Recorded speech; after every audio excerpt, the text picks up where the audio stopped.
Ya, pemirsa, di tengah rakyat yang hidup penuh tekanan, pejabat justru sibuk berburu keuntungan.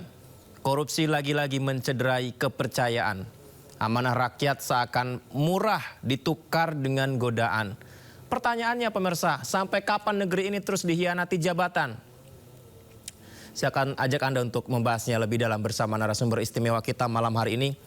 Wakil Ketua KPK periode 2015-2019, Pak Saud Situmorang, serta pakar dan pemerhati bidang ketenagakerjaan dari UGM, Tajudin Nur Effendi.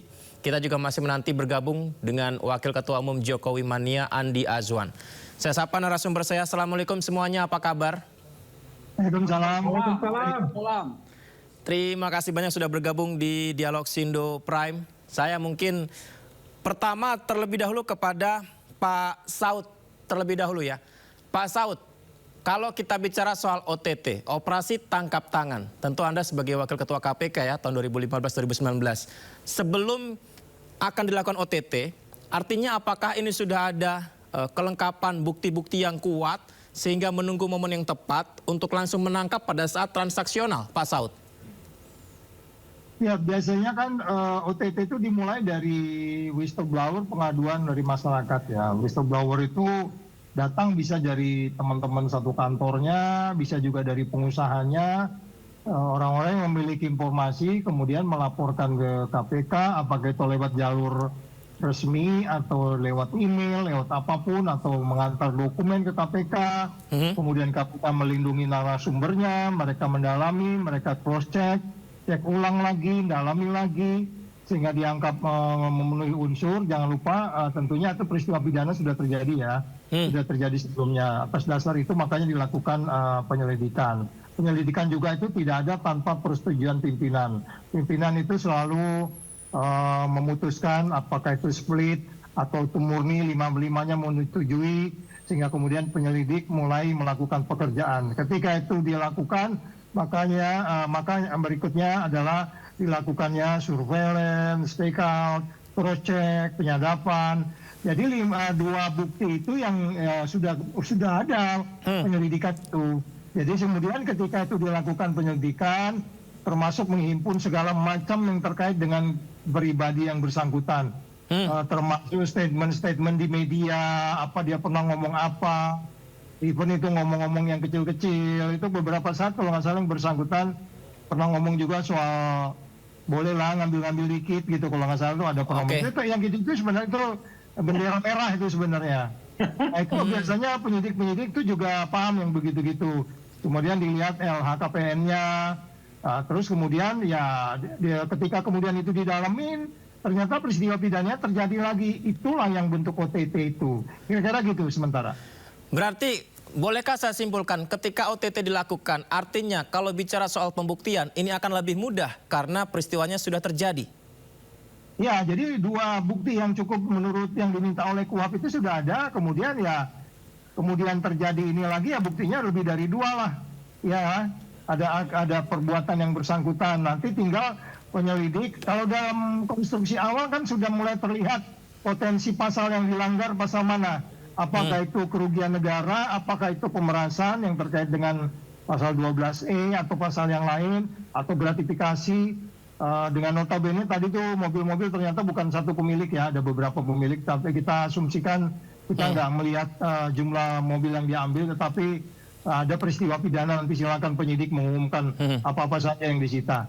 Gitu, baik, berikutnya saya ke Pak Andi Azwan. Pak Andi, mungkin sore ini menjadi salah satu sore paling sibuk untuk Pak Andi ya, diwawancarai di sana sini begitu. Tapi begini Pak Andi, jujur ketika sidak dilakukan sebelumnya oleh Pak Wamen ini ya, tak sedikit yang sangat apresiasi, apalagi sempat Pak Noel bilang tak boleh ada pemerasan ke perusahaan atau buruh. Tapi hari ini informasi terkena OTT KPK ini membuat banyak orang yang bertanya. Nah Pak Andi, apakah terlalu dini jika rakyat merasa dihianati Pak Andi?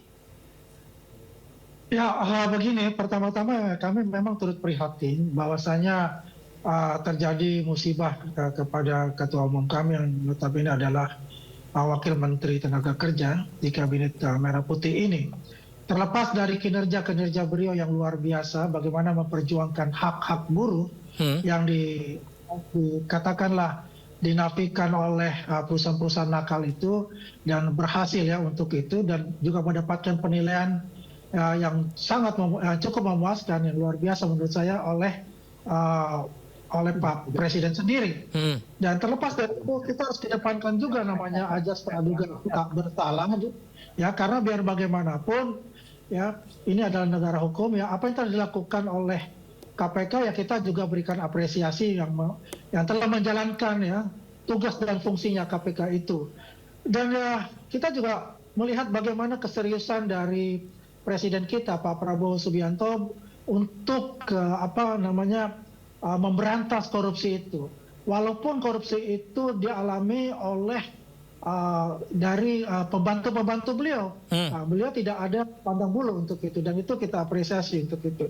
Tapi yang jelas apapun yang terjadi, tadi juga unsur-unsur mungkin pidananya sudah masuk di sana, kita tunggu saja bagaimana nanti eksposurnya dari press release dari KPK dan konstruksinya seperti apa ya, pelaksanaan dari OTT itu, siapa-siapa yang terlibat dan siapa-siapa yang ditetapkan sebagai tersangka, kita tunggu saja seperti itu.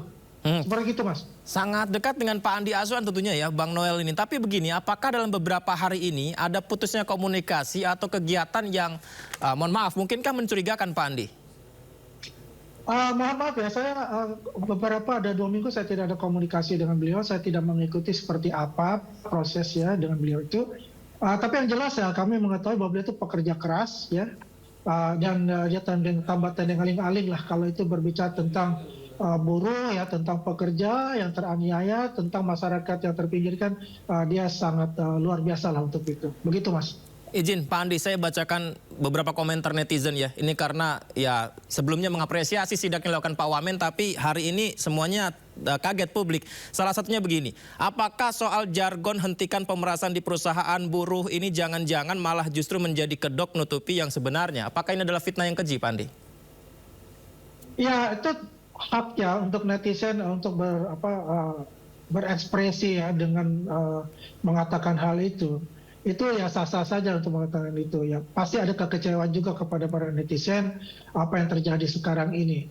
Tapi itulah kayak saya katakan tadi, kita lebih baik kita tunggu apa saja yang permasalahan-permasalahan itu yang mungkin nanti akan dijelaskan ya oleh KPK untuk itu.